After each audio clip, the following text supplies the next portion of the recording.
Magandang araw. Share ko lang tong pamalakasang chili oil na gawa ng asawa ko. At ako na may tuwang-tuwa nang makita kong ang dami niyang nagawa. Ang sarap nga naman kasi nitong gawing pang sawsawan. At bukod sa masarap na, syempre, tayo makakatipid rin dito kasi hindi na tayo bibili.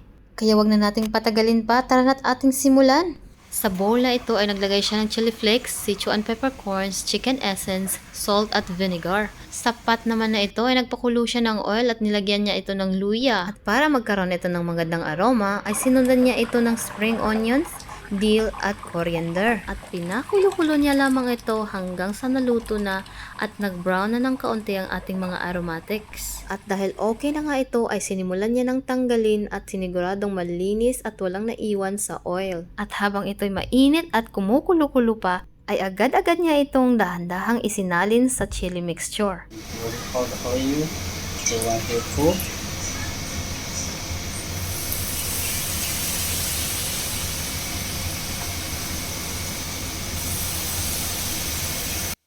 At dahil sa sobrang init nitong mantika ay dapat dahan-dahan ang pagbuhos at dahan-dahan din ang pagmix. Sa ganitong paraan ay dahan-dahang naluluto ang chilis at dahan-dahan ding lumalabas ang matingkad na kulay nitong pulang-pula. At nang maubos na nga ang oil ay saka siya naglagay ng sesame seeds. Hindi ko nga lamang malaman kung gaano kadami ang mga nilalagay niyang mga ingredients dahil kapag in-check ang nagluto ay hindi sila nagme-measure. Ito lamang ay napansin ko. Tansyahan lamang mga besh. At eto na nga at ready na ang ating napakasarap at maanghang-anghang na homemade chili oil. At siguraduhin nga lamang natin na atin itong napalamig ng maigi bago natin ito isalin sa mga lalagyan.